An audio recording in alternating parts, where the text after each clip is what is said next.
Hello, my name is Shaun Chornobroff. I'm one of the sports editors of the Rider News, and please enjoy part two of our interview with Rider men's basketball coach, Kevin Baggett. Can you describe like a situation where you said what were you doing when you first saw those, I guess, those videos, those images of all those countries, chanting Black Lives Matter? What were you doing when you first saw that, and what really, moved you so much about it? Yeah, so to tell you guys, when this all happened with George Floyd, I actually reached out to every one of our coaches here, head coaches here at Ryder, and I wanted to talk to them to find out if they had discussions with their players and their athletes. Because to me, some teams have all white players, some teams have a mixture of both. My basketball team last year had all black players. This year we have a couple different nationalities on our team.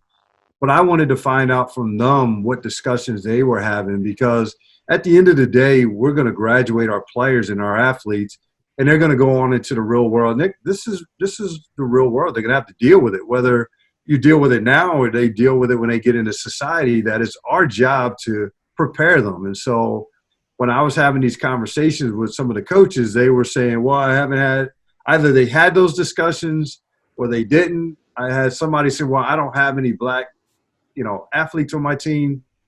And that to me was all the more reason why you needed to talk to your athletes, even if you just had a predominantly white team. And so getting to your question, I had asked them if they minded that I had a chance to do Zoom calls with a great deal of the teams here at Ryder, if they would allow me to, with the coaches on and with my coaches, all of my coaches and Marita on the women's staff.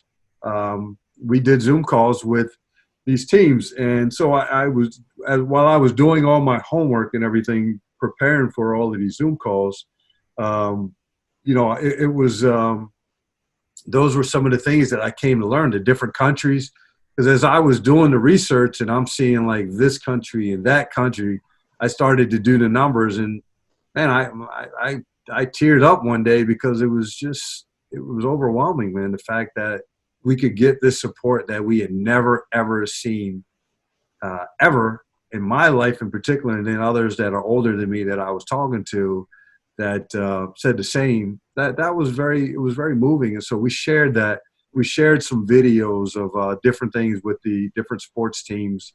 And I thought it was great. I thought a lot of our athletes had a lot of good things to say, white, black, Hispanic, whatever national. I thought it was awesome because, it impacted everybody, and these were uncomfortable conversations that people wouldn't have had or were scared to have, that I was willing to take that lead, not only here at Ryder, but here in the athletic department. And I know Karen Torsha and Don Harnum are doing a great job of putting some other things together and getting other athletes involved in some of these things. But I wanted to take a stance because, again, it was important to me to lead and to have these discussions, not only with our coaches, but with our athletes. And I thought it brought our athletic department closer together and our athletes closer together. And we're going to continue to do this as time goes on throughout the year. And so to me, it's just about trying to make an impact and then help others that are comfortable or maybe doing a good job of educating, because at the end of the day, we need to do a better job of educating folks, including black people, on our history, and including, everyone, the fact that to get to understand who we are in our walk a little better. And also, me and Dylan actually were talking about it before. We had heard that you did these meetings. We heard that you weren't able to meet with the baseball team. Is that true? Yeah, and it just came down to the baseball players. A lot of those guys had jobs, and we're still going to end up doing that meeting with them. I know Barry's pretty adamant about wanting to do that with his team, and so it's not as if they didn't want to do it. It just time didn't work out the right way. Mm-hmm. But we're still going to do it, and we're still marching forward with all the different teams that we did it with. It was something that I just didn't want to do one time. I want to continue to do it and then piggyback with Karen and Don on what it is that they have going on too, as far as what they want to do with social injustice.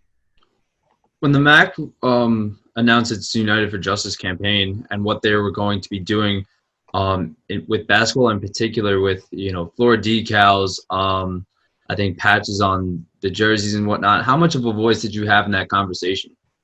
They actually they actually allowed me to take the lead on that as well. Really? I did it on the men's side. Heather, I think Heather's with I want to say she's either Fairfield or Niagara. I think she's not Niagara. I want to say she's Fairfield on the women's side. And so, but look that up. I'm sorry, I can't remember which school she's at. But Short black hair?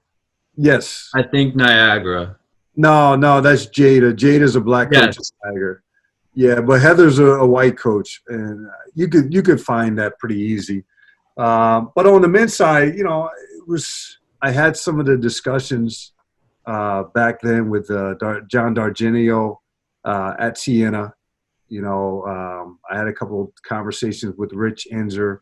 Mm-hmm. I wanted to carry that over there too. I wanted it. We have 4 black coaches in our league: myself, King Rice, Shaheem Holloway, and Reggie Witherspoon at Canisius. And I thought it was important for our league because there's 6 conferences in the country outside of the MEACs that have either 4 or more black coaches. The Big East being the most. I think they have 6. And I thought this was an important opportunity for our league to take advantage of it, being the fact that you do have a good amount. Fellas, 2 years ago, we had 6 black coaches in our league. So that was Sydney at Fairfield.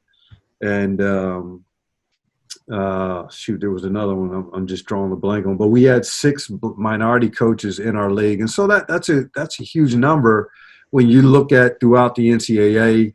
You look at 80% black athletes, and you look at 29% head coaches. If you take out the historically black colleges, you're looking at 18% black coaches. So to me, it was just an opportunity for our league to take a stance, and be proud of the fact that they have done a great job of hiring and giving black coaches, like myself here and Don Harnum, and doing an unbelievable job 8 years ago of giving me this opportunity to be the head coach here, first black men's head coach here. And so, again, man. You're the first black men's head coach? I am, yes. Here really? at Rice, yes. Wow. And so, again, I took the lead on that. I was able to do a Zoom call with the men's and women's coaches, the MAC conference and their administration. We were able to do a Zoom call with them, and John Dargenio and the AD from Marist as well. And so, again, I showed some videos. I talked about a little bit about my own personal walk and just black people's experience overall. And I thought this was pretty impactful because our league wanted to do something outside of just the traditional, like you talked about, the Black Lives Matter shirt, the patch, the placing of a logo on the court. We wanted to do more than that, and we're going to do a lot of different things. And so, I took the lead on the men's side, but give the MAC credit for wanting to be out front of it as well. We were the second conference in the country outside of the Big East that announced early what we were going to do as far as social injustice. So, I'm proud to be a part of the MAC and what they're promoting and what they're trying to, bring to light for us. Could you elaborate on some of the initiatives that, you said you wanted to do more than just like the patches and just the floor decals? What exactly does that have in store? Yeah, so we on Martin Luther King Day, we want to play on that day to, again, acknowledge him and celebrate Martin Luther King and where we've come. We're going to give our guys opportunities and girls opportunities to, on their shooting shirts, maybe put some type of statement on there. It could be equality. It could be Breonna Taylor, whatever. It might even be something that might be near and dear to their heart that, that they've experienced with their family or friends that they might want to wear on their shooting shirts. I'm just trying to think of some other different things. We're gonna do some things as far as coaches in the league, where we're gonna do a couple different commercials, social injustice, as far as our own athletic department or our own universities, and then we're going to do it as coaches amongst, the MAC coaches. And so we're going to try and do everything we can to bring this thing to light and carry it forward, and not just do it for this year, but do it for some years going forward, and really, really make a change. That to me is important, and not just to talk about it. Because a lot of times we all just talk and then we run out of time or we get busy.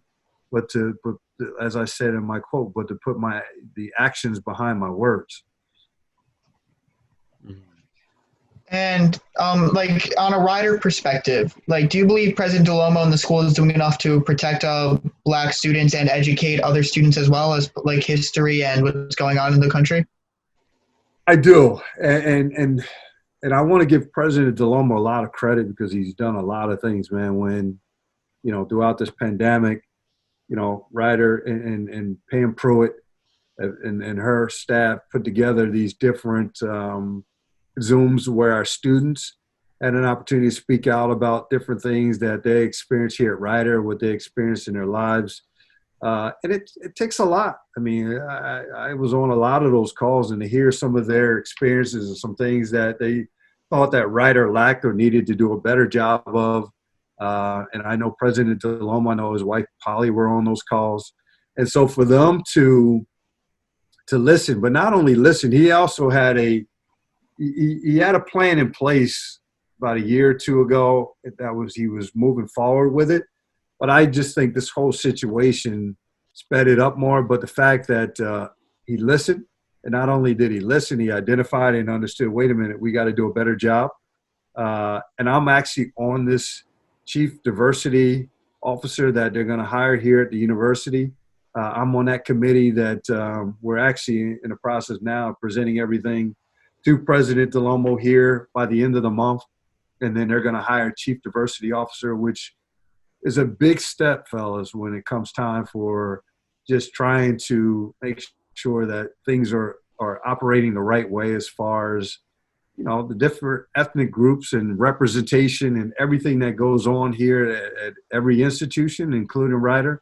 I thought President DeLomo did an unbelievable job of really stepping up and getting out in front of it, and admitting the fact that, hey, we got a long way to go, but he was willing to really take this on and not take it for light, but take it for serious, and understand how important it is for Ryder and just going forward in the Ryder community, which to me speaks volumes, not just, again, just saying something, checking a box, but doing something about it.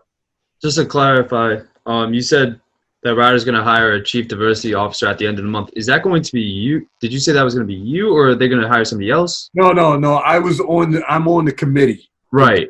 Of that committee, we had to come up with a description, or a job description.